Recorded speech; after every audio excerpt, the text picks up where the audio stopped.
welcome everybody. I have Dr. Terry Wahls here with us, who is just one of my role models, my teacher, and I'm so excited to have her here today to share with us all that she knows about mitochondria, energy production, autoimmunity, inflammation, MS, and all the different ways we can start supporting our body, our mitochondria, so we can just feel better. It's just always an honor to have her here. She's a professor at the University of Iowa. She's a board certified internal medicine physician. She's also an expert in functional medicine, and that's where I got to learn about her as I was going through my training. So in addition to clinical practice, she's also a researcher, and her latest project has been working on diet and trying to show the impact of diet and lifestyle on multiple sclerosis. So this has been an ongoing project that we're still recruiting for. So we'll be talking about that opportunity. She has a long list of publications. She's an author. The first book of hers that I got was called Miting My Mitochondria. And that's really why I wanted to make sure she was the person teaching us about mitochondria, because, she's got it all sort of organized for us and how it can impact autoimmunity, MS, and inflammation. She's also written several books on the Wahls protocol for MS and autoimmune diseases. These are paleo-based diets that have been shown in much of her work to be very helpful in alleviating the symptoms of MS and autoimmunity.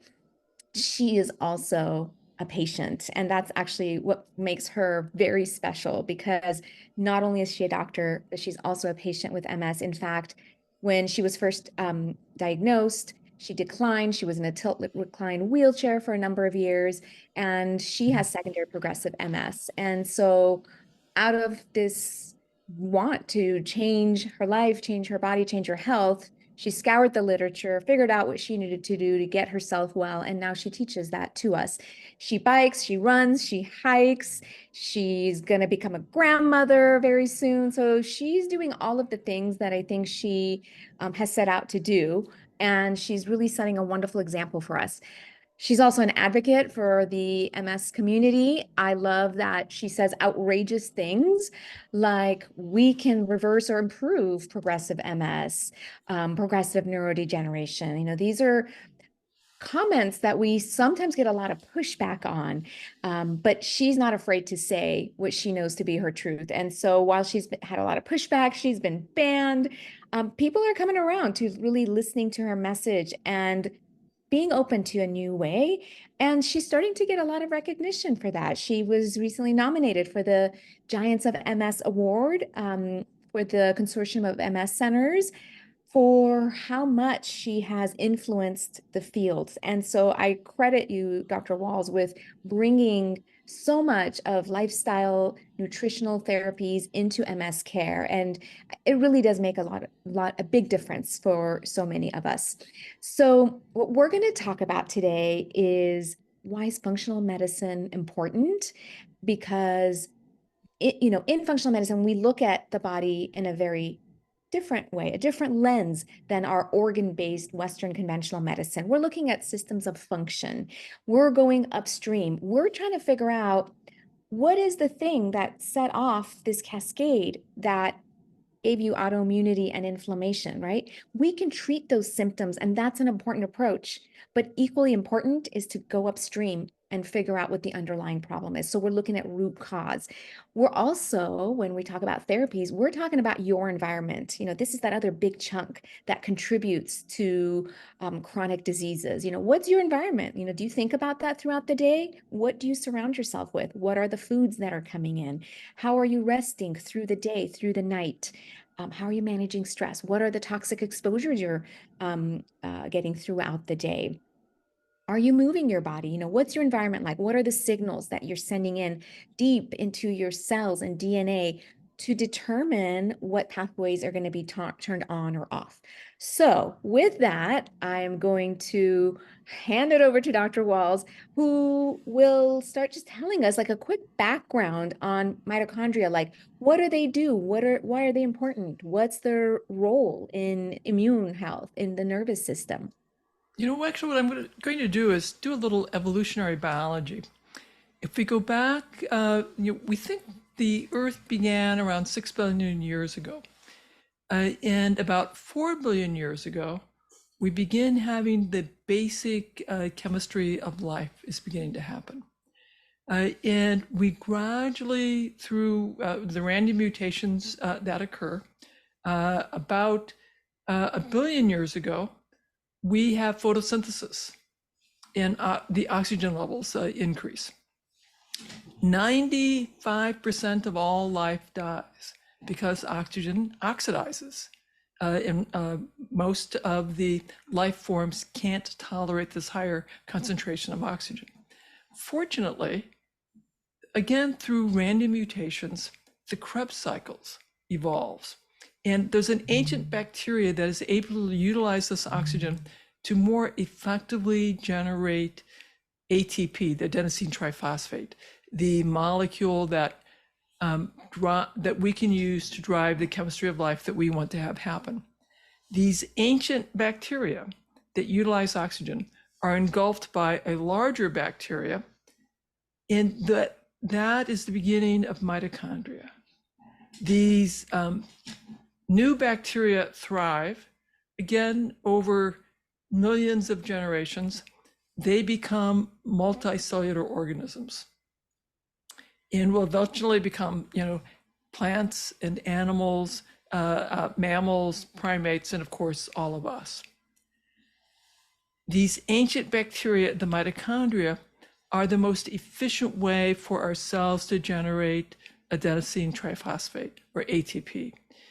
And our cells use the ATP to jumpstart the biochemical reactions that need to happen.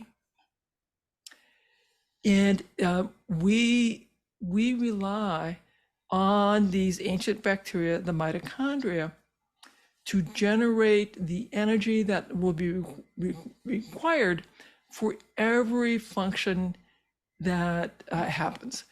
So whenever you can't make enough ATP, the tasks assigned to that cell will begin to falter. And the cells that have the most work that they need to do, that would be our brain cells, our heart, and our retina cells, have the highest concentration of mitochondria per cell because they have to generate the most ATP. And so in my clinical practice, I am thinking about some signs and symptoms that the mitochondria are having dysfunction. So in the brain, I'm thinking fatigue. I'm thinking mental health symptoms, anxiety, depression, irritability, brain fog. Most of my brain activity is inhibiting and calming my brain down. So if I can't inhibit that response, I'm going to be more irritable. What Susan says will be much more easily offending me, as opposed to if I'm having my normal amount of ATP being generated. I'll have more fatigue. I'll have more anxiety. And I'll have more difficulty with memory recall. I'll have more difficulty with verbal finding words. I'll have more difficulty finding my way in space. I'm more likely to have problems with my vision. I'm more likely to have accelerated macular degeneration of my retina. I am more likely to have difficulty with my heart, with heart failure and with heart disease.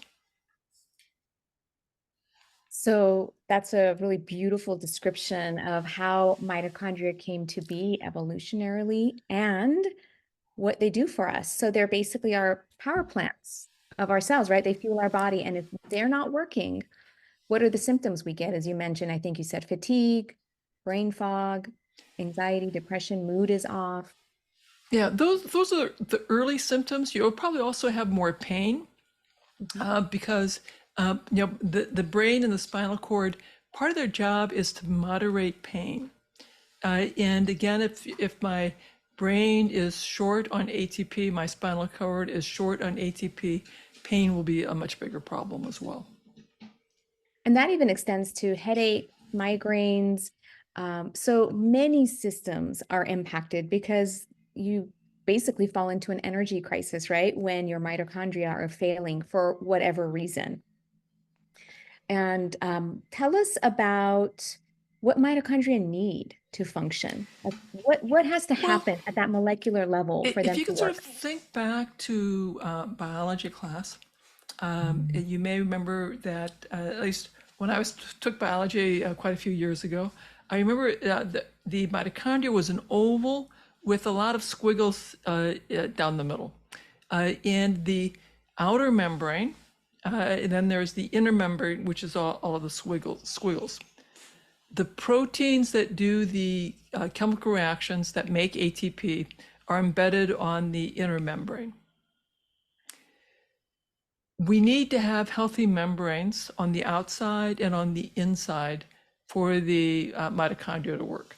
So one of the things that we need to have the healthy fats. You need omega-3 fat from wild fish, grass-fed meats. You'll need the omega-6 fats from nuts and seeds, and you need cholesterol to make those cell membranes. We're used to thinking cholesterol is a terrible, terrible, terrible food item that we should avoid it at all cost. Well, you can't avoid cholesterol at all costs because you really need it to have a healthy cell membrane. So we need healthy fats. We also need the B vitamins. In most of the B vitamins, thiamine, B1, B2, riboflavin, niacin, B3, B5, pyridoxine, B9, folate, B12, cobalamin. They're all involved in part of the mitochondrial processes. And We have minerals that are involved, particularly zinc and magnesium, that are important in the mitochondrial processes. And if we are short on those key nutrients, we're going to have a hard time making our ATP. Now, some of the proteins that are involved use something called coenzyme Q, ubiquinone. That's one of the reasons why coenzyme Q is a popular supplement in B complex, magnesium and zinc. Those are very helpful supplements for mitochondrial function.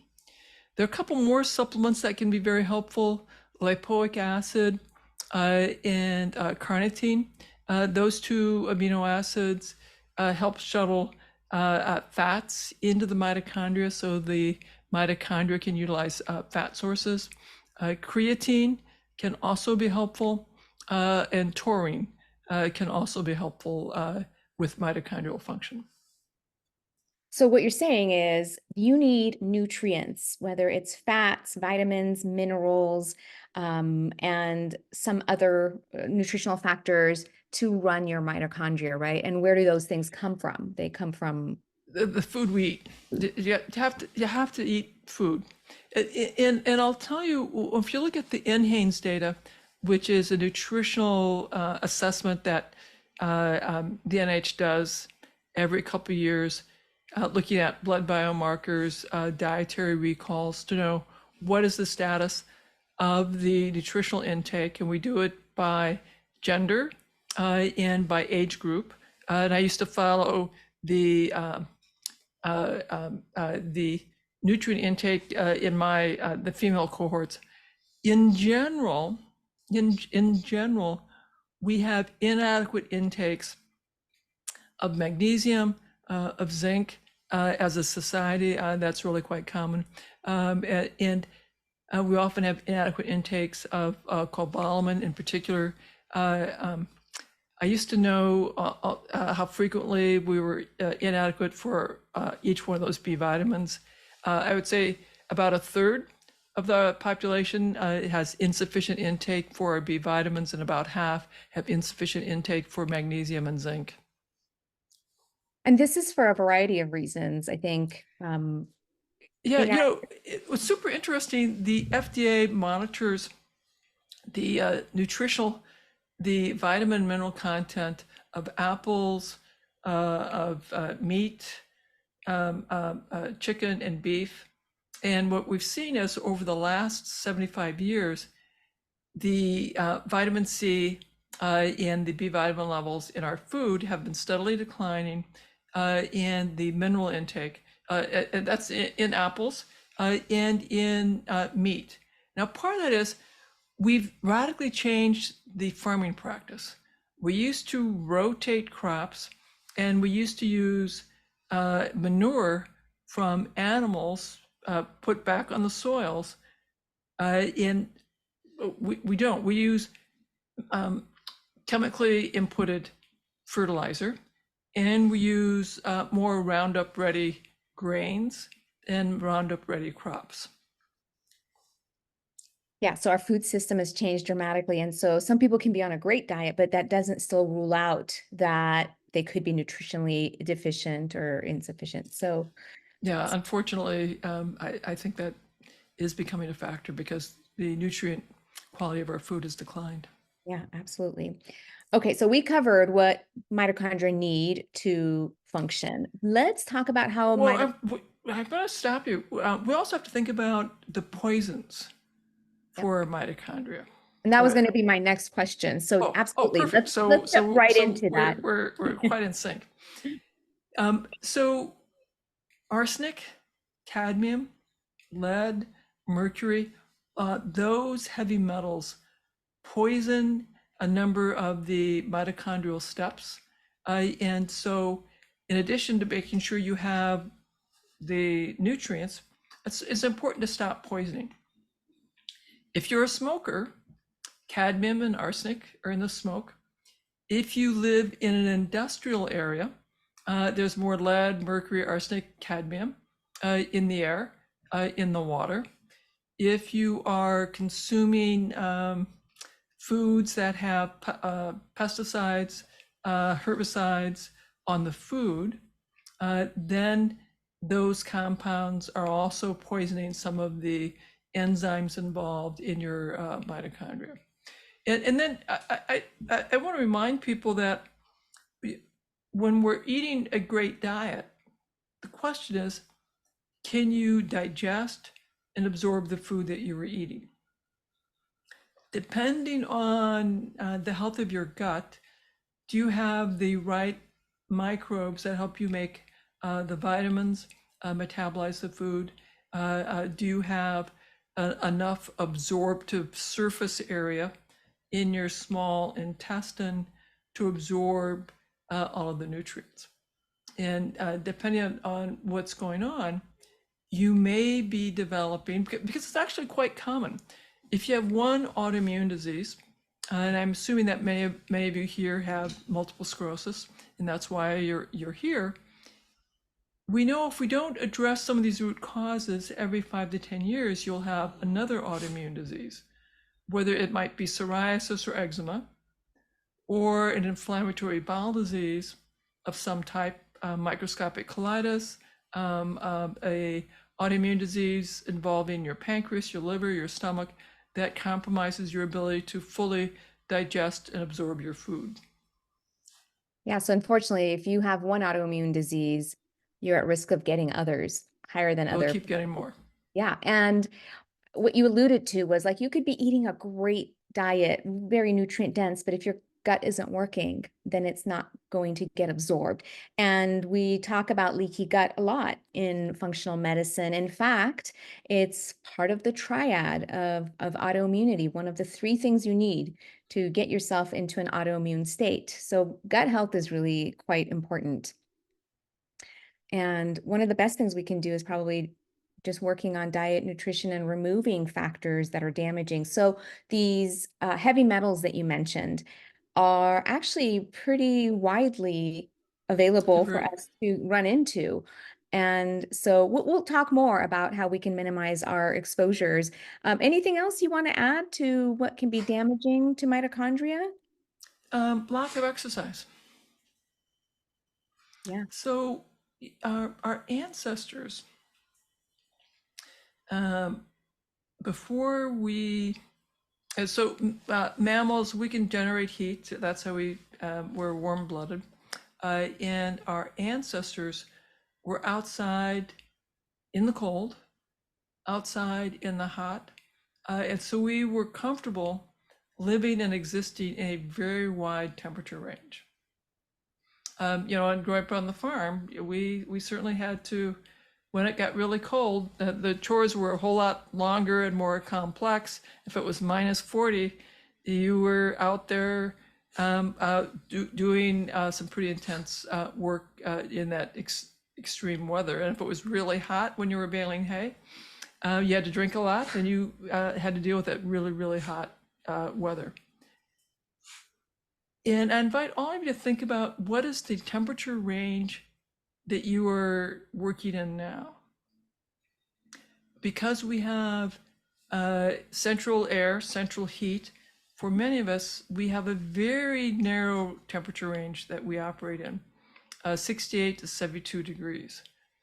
And we've lost a lot of that resilience in terms of being able to tolerate higher temperatures and colder temperatures, which decrease. It's sort of like being put to bed rest.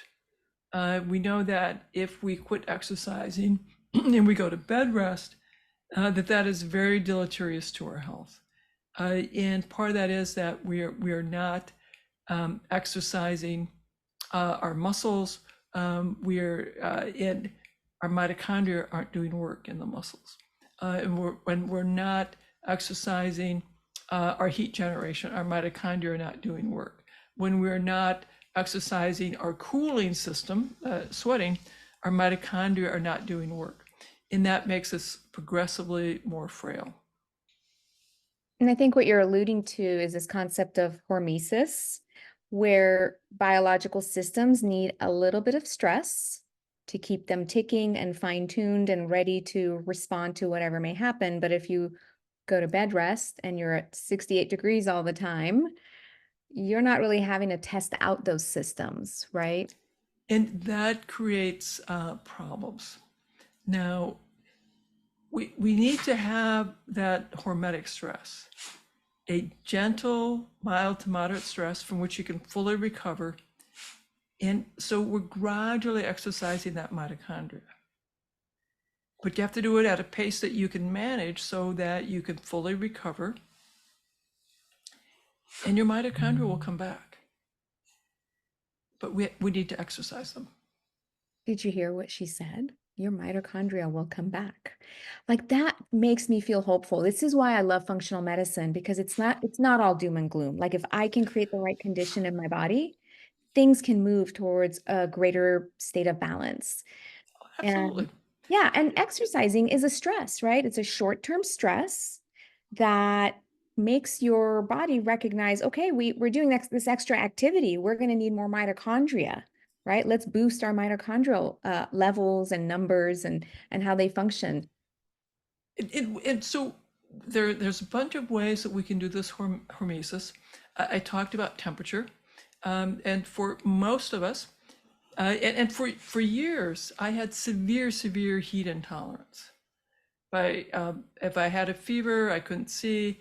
If it was hot out, I couldn't see very well. I just really could not function. So for anyone listening, if you're going to do a hormetic stress with temperature, you need to listen very carefully to your body. It's a tiny little bit of stress. If you're symptomatic, you did too large of a stress. And maybe you start first with a little cool exposure and a little gentle warm exposure. But there's another way to get hormetic stress, and that's using food.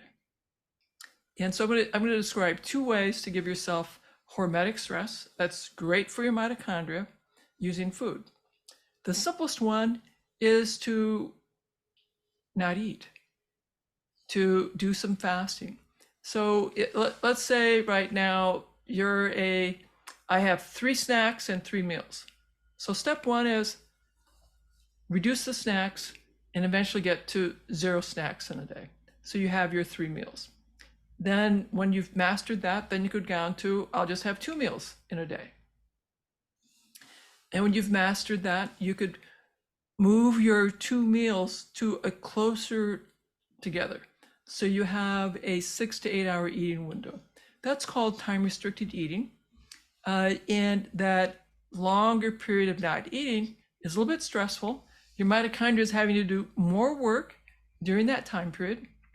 And if you are like, okay, I'm ready to take the next level stress, hormetic stress, now maybe you want to do intermittent fasting where 2 days a week you intentionally reduce your calories, maybe only to have 500 calories those 2 days.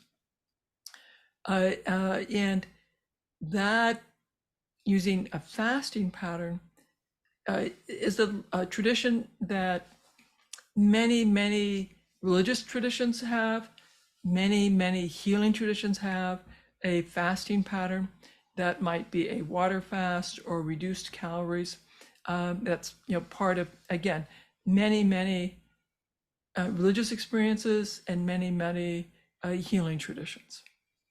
Long history. I've done that for years, and I recommend this very highly. This is a terrific way to improve the resilience of your mitochondria, and you do this at the pace that is comfortable.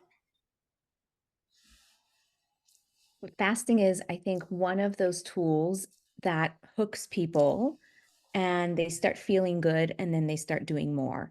I think it really changes our relationship to food and how many calories we want to consume. Like it really does help bring things back into balance. And it's actually one of my favorite tools in addition to like getting out of that narrow temperature range. I think my husband's always like, oh, you have a 1 degree temperature range of comfort. I'm like, I'm either hot or I'm cold. And I've had to intentionally like figure out how to be more cold tolerant. In fact, I live in a cold area and I'm wearing this. So I've improved over the last 5 years. Like you can build these things up over time. And what I find is as I've gotten better at tolerating cold, I also tolerate heat better. Like I'm not as Yes, heat sensitive as I used to be. That's just my own observation. I don't actually know if there's data on that. that is very typical. And I want to expand on the other food hormetic stress that you can do. Spices. So this is where my carnivore friends make the observation that plants have created compounds in the plant that are noxious to the insects and other animals that eat the plants. They're little poisons. And it's absolutely true. The plants are filled with little tiny poisons that are poisons. However, I want to remind all of you that whether a compound is a medicine or a poison is all about the dose. In tiny doses, these compounds are medicinal. In large doses, they can become poisons. For example, water can, and I'm sure Susan, like me, we've taken care of people who are in the intensive care unit from psychogenic polydipsia. They drank too much water and stroked as a result of excessive water intake. And we've taken care of people who didn't have enough water and were in ICU because of severe dehydration and kidney failure. Every compound that we encounter has a broad range of that is health promoting and at the extremes can be disease causing. These compounds in plants in the correct doses can be wonderfully health promoting. There are a very few compounds that are so toxic in plants that they'll kill you off very quickly. Hemlock being one of them, it killed off Socrates. The vast majority of plants, if we eat a wide variety of plants, have a wide variety of spices, we get the advantage of the hormetic challenge.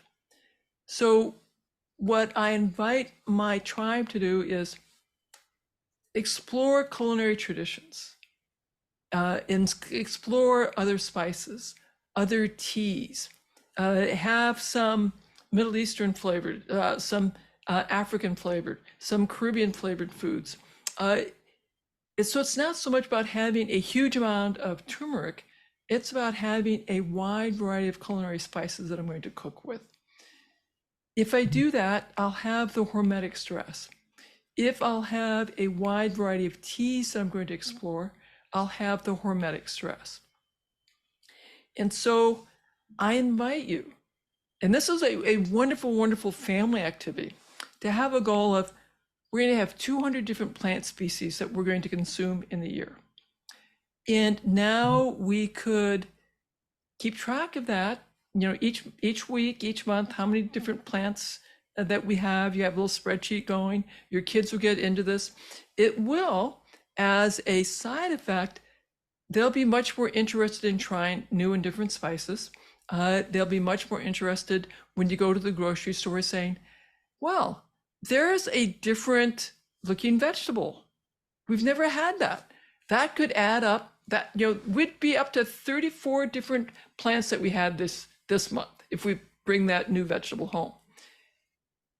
This is a great way to get your kids into understanding nutrition, to get your children into understanding hormesis, to get your children into understanding here are the simple, actionable steps that I can take that will exercise my mitochondria, that will help my cells run the chemistry of life more effectively, that will improve my resilience for my brain, for my mood, for my mental clarity, that will improve my athletic performance. I love that. I had not heard of that 20 plant-based foods over a year. So I'm definitely going to get my kids on that. They get very competitive. So yeah, spices and other plant-based foods, like anything with phytochemicals, those colorful pigments that we see in our fruits and vegetables, like those also have that ability to influence hormesis. So we want to push these biological systems a little bit, don't let them fall asleep so that they can continue to work and do the things they need to do for us. Can you, so we've talked about food and supporting mitochondria. We've talked about toxins. Can we talk about the impact of sleep and also maybe even daytime Yeah. rest? So we've lost about an hour of sleep in the last 50 years. Part of that is the phone. Technology has been very effective at creating engaging apps, engaging games, and engaging social media posts such that we're more inclined to keep scrolling through whichever app. And it makes it harder to fall asleep at night. We also have artificial lights.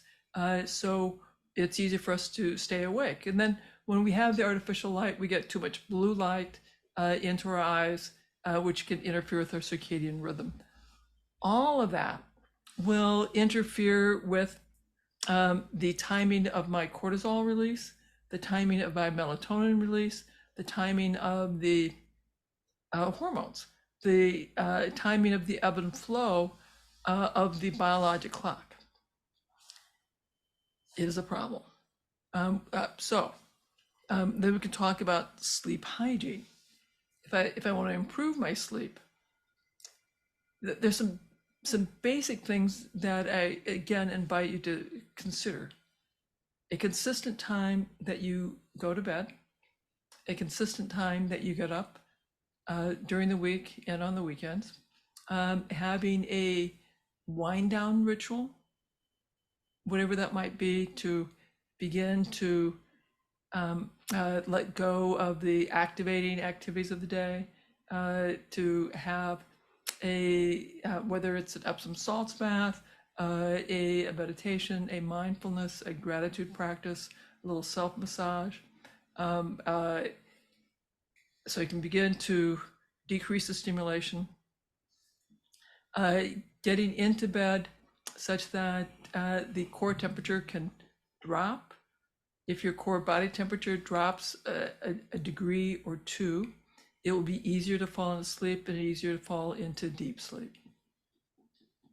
Yeah, so don't set your thermostat to 68. I think optimal temperature is like lower than that, like 60 to 64, or, so it's okay Well, to get a little cold. start wherever you're at, because it will depend on you. And do you have difficulty? Well, and I should make the observation that it's very, very common for people to have some autonomic nervous system dysfunction and have cold hands, cold feet, and that may mean that for you, you're going to have to sleep with socks on and sleep with gloves on so you don't have the cold hands, cold feet interfering with your sleep. Yeah. And I think it's really interesting that, to turn on the sleep systems at night, like that actually takes energy as well. So when your mitochondria aren't taken away, like it can make falling asleep, staying asleep also hard, among other reasons as well, like cortisol imbalance, melatonin imbalance. So just getting into that routine, like Dr. Walls is suggesting, like just helps bring things back to balance. Like these are simple things that don't cost money. They're just behaviors and routines. So I think that goes a long way. And also just resting more during the day. I find a lot of people push really hard and then they're like wired and tired at the end of the day. And then, they're tired, they can't fall asleep. Yeah. And something else that you said about just light exposure just made me think about this concept of how much light we're getting. I think what I've realized is, we're both darkness deficient and light deficient at the same time, right? We're not going outside to get real light.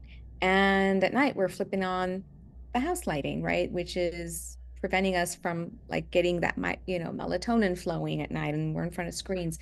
So just simple behaviors that can help improve our mitochondrial health, improve energy better. And then do we want to talk about stress and its impact on mitochondria? I mean, should we do that Well, or? so let's talk a little bit about stress.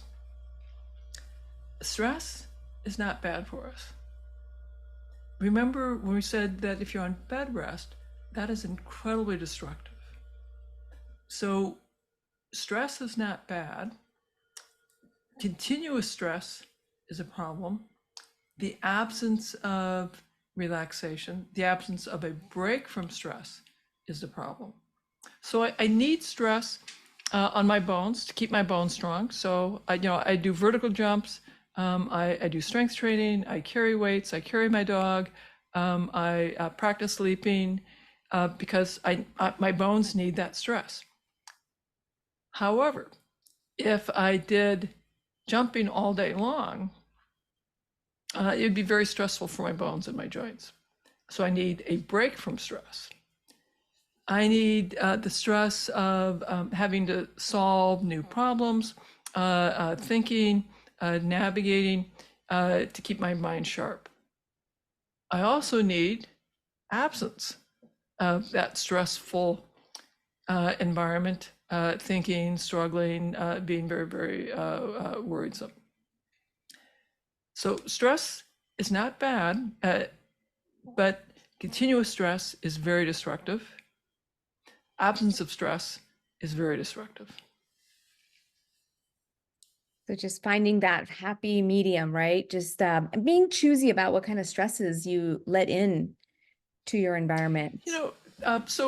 People may know I have trigeminal neuralgia as part of my MS symptoms. So if I came to one of your homes and you accidentally served me gluten, dairy, or eggs, my trigeminal neuralgia would turn on in about 6 hours, and it would be brutally terrible for me.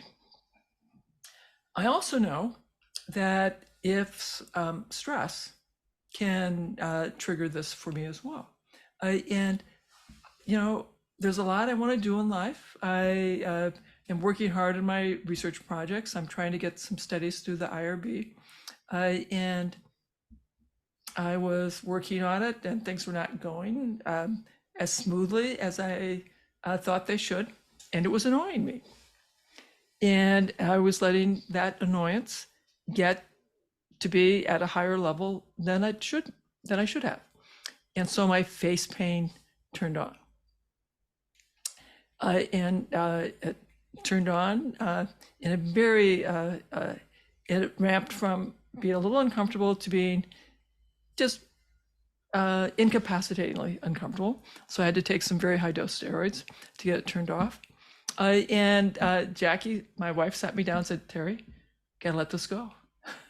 And I have to agree, this is a signal that I let my frustration with my institution, with the research process, become much too stressful. I think we all have to pay attention, because we know what is going to take us over the edge. And so I had to do a lot of prayer and meditation, like, you know what? This is all going to be fine. It will get approved or it will not. And if it doesn't, then I'll have to come up with a different study idea, and that'll be fine. That will happen to all of us. You will let yourself get all wound up. And it's the same event. But it's my interpretation of the event that makes it stressful or not. And with that, I'm going to tell you another deeply, deeply, deeply personal story.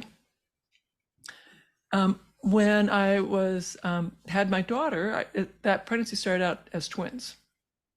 I went through IVF. I was thrilled to be pregnant with twins. I was going in for my ultrasound at about 16 weeks and learned that one of the twins had died, which was very, very sad, because I was very excited. I wanted to have both those twins. And of course, I was very tearful and sad about that. And then later in my pregnancy, at 30 weeks, I'm hospitalized with elevated blood pressure and preeclampsia. We have my daughter I'm induced, and she's born via C-section at 31 weeks. As a placental abruption. It was quite dramatic. Fortunately, she's fine, and I survived.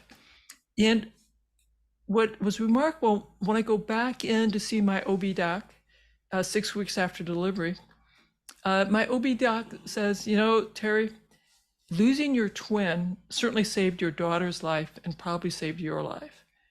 Because if you had had both babies, you would have gone into preeclampsia even earlier. You would have gone from preeclampsia, because I was very close to help. I mean, it was a very cataclysmic last 24 hours before my daughter was born. So it's quite possible that your daughter almost certainly would have died, and there's a real possibility that you would have died. So it's the same event, the loss of that twin. I was very, very sad. Now my daughter and I talk about that was the gift of life. It's the same event. Everything that happens to us, they're simply events. Whether it is a stressful event or a joyful event is the meaning we apply to it. Absolutely. I mean, we can't always change the stressors, but we can change our perceptions, for sure. Thank you for sharing that with us. So, look, we are all up against things that are, really difficult, but with support, with patience, with understanding, mindfulness, meditation, like we can find ways through almost always. So I appreciate you sharing that real life example. And, as we kind of get closer to the end of our time here, I want to talk more. We talked about all the different ways we can boost mitochondrial health. And I love what you said, that your mitochondria can come back. And there's just such a important part of our cellular biology that we need them. Like we have to do everything we can to get them to get back to a place of more normal function. So you do a lot of work in research around diet and lifestyle. I want to hear from you what your experience has been around the work that you've done, how you have seen people improve their health in addition to your own health, and how the rest of us here can potentially get into your program, not to just help you with data, but like imagine having this time to really revamp your own diet based on what you get randomized to. Well, I'm going to put a pitch in for our clinical trial because I'm hoping you guys will come get screened. By going to that site, you can click the yellow box, answer a few questions, and be part of our patient registry. That way, you'll hear about other trials that we're doing, some of which are survey only, require no travel. The study that we're recruiting that compares a keto diet, paleo diet to usual diet, you would come to Iowa, get baseline assessments, get then randomized to one of those three diets, and then we'll follow you for 2 years. The usual diet arm will get some tips every month from us on how to improve their diet.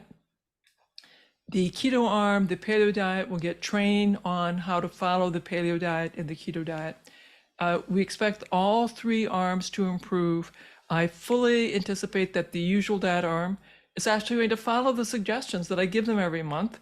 And so we anticipate that they will also improve. It will be the largest, longest diet studies that's done in the study of MS. And we have randomized 136 people. We have 20 more to go. I'd love to get 20 from all of you. And please tell your friends, your neighbors, your colleagues to screen so we could get them into our patient database as well.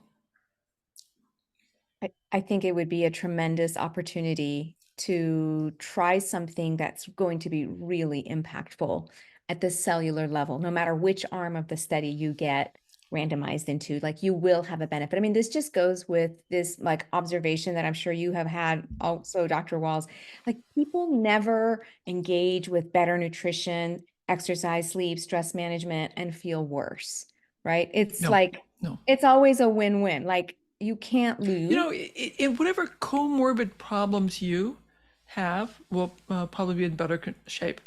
And because we stress this as a family intervention, what people are telling us is that the spouse's health issues, their blood pressure improve, their blood sugars improve, the children's, they find that their kids' grades often improve because the kids are doing better.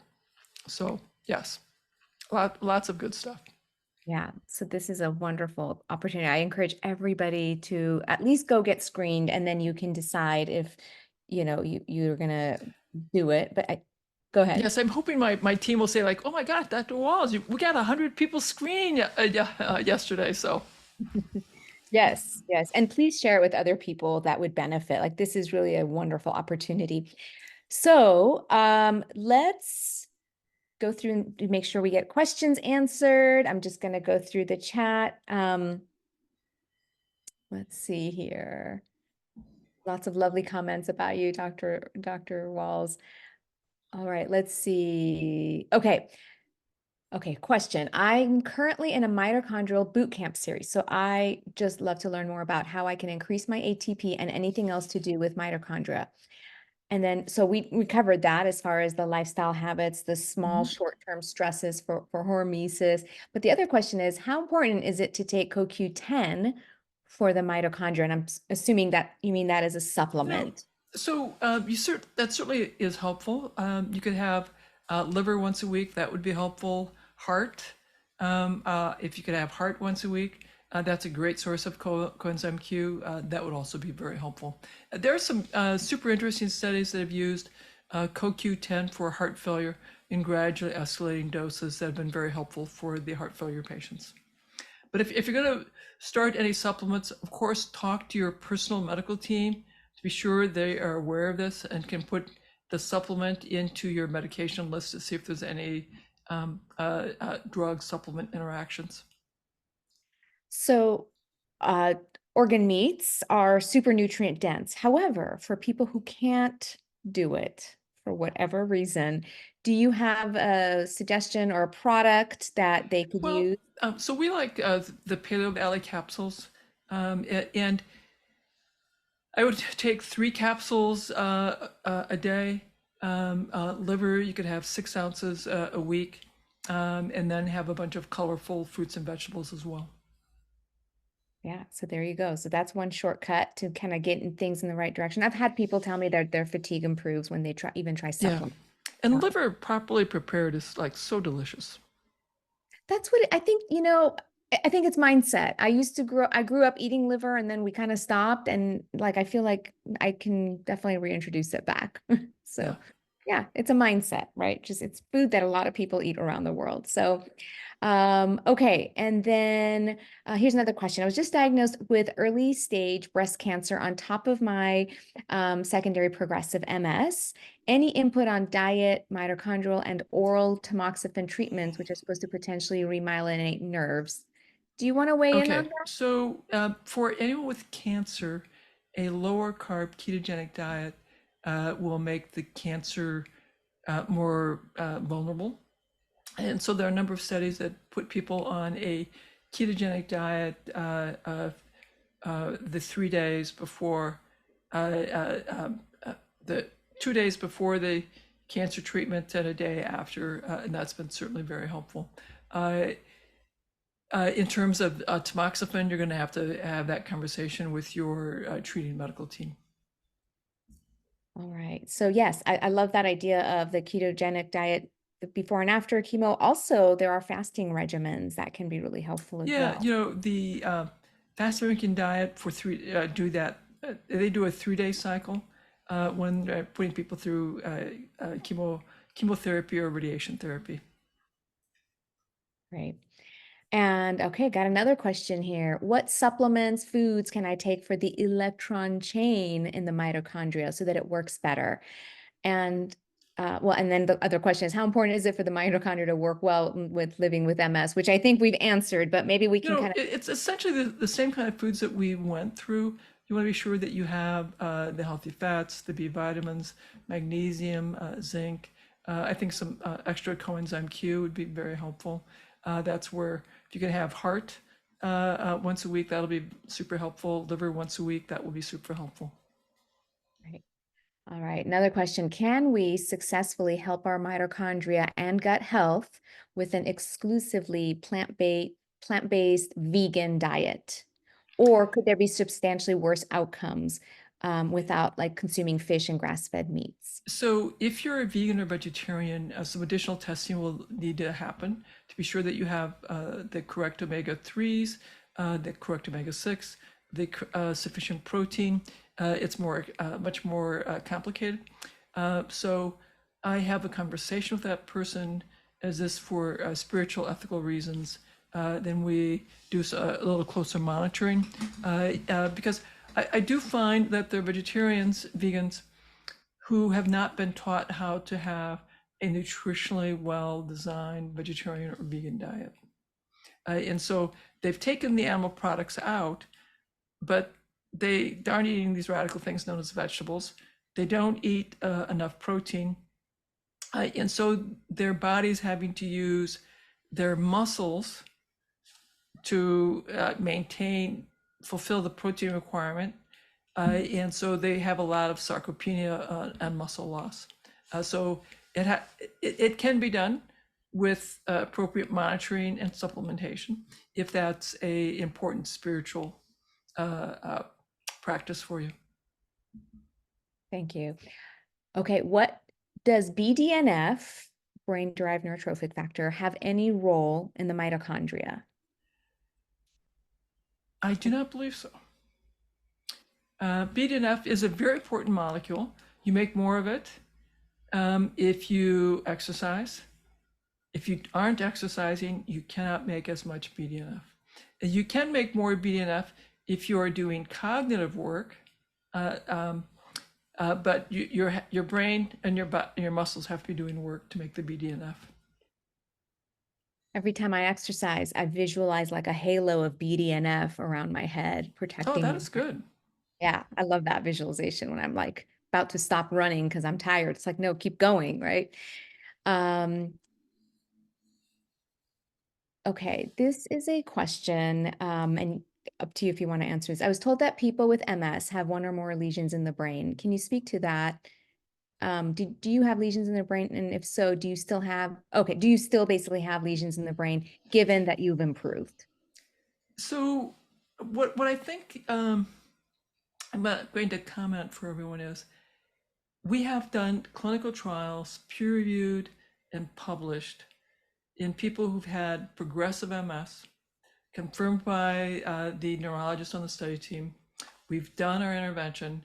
We follow them prospectively, repeat the assessments, so we're able to show that, in fact, people with progressive MS improve their quality of life, their mood, their mental clarity, and reduce their fatigue, and have, in progressive MS, improve their walking and hand function. Peer-reviewed scientific publications. We've had multiple papers come out of that progressive MS study. We've had studies that looked at something called the MS functional composite, which combines 25-foot walk test, 9-hole pegboard, and the paced auditory sequential addition test or the simple digit modalities test orally. And we're able to show there is that measured disability reduced in our clinical trials. And now we're doing this, this larger, longer study. So don't focus on me. Focus on my peer-reviewed, published research. That is much more important, because if you go back to your doc and say, well, so Wahls clearly never had MS because you can't get out of a wheelchair if you have secondary progressive MS. It's like, okay, so let's just go to her peer-reviewed, published scientific papers. Use that instead. I heard someone say something really kind of cool one time. They said, and this is a person who works really hard on lifestyle. He said something like, yeah, I have progressive MS. It's getting progressively better. And I thought that was really a kind of fun play on words. Like, we can improve, right? Let's not stay in this fixed mindset of like things are going to continue to degenerate. All right, let's see. Can we talk about NAC as a supplement? So sulfur is a very important component of glutathione, which is the master antioxidant in our cells. We make that from other amino acids. If you take sulfur-containing amino acids, NAC, taurine, lipoic acid being the three most common, that will make it easier to make glutathione. It will make it easier to make do the detoxification because a lot of the detoxification pathways involve sulfur, and it will also support making a number of neurotransmitters as well. Great. Here's a question about the study, actually, Dr. Wahls. So, are the randomized groups compatible with those who choose to be vegetarian or vegan as well? Or do they have to be willing to eat meat? You have to be willing to eat at the very least. So we have a number of folks who are vegetarian or vegan who have said, yes, I would be willing to eat fish. So if you're willing to eat fish or meat, you can be in the study. If you're going to come back to me and say, nope, no fish, no meat, I'll just take supplements, you're not eligible. That's a great question. Okay, well, we're at the top of the hour. I got through most of the questions. Thank you so much, Dr. Wahls, for being here and sharing your personal story, your knowledge, your wisdom, and just being this wonderful role model for all of us to show us that we can think differently about our health, our diseases. Things can be reversible to a certain degree. Maybe we're not curing, but if you are able to go on a hike with your family up a mountain at 12,000 feet, like, I would call that That's pretty good. feeling. Yeah. Yesterday I jogged 20 minutes on my treadmill. And in 2007, it was very clear I was on track to be bedridden by my illness, probably demented by my illness, and probably dying with intractable, horrific levels of pain. Yeah. So thank you for showing us what's possible. I appreciate you so much.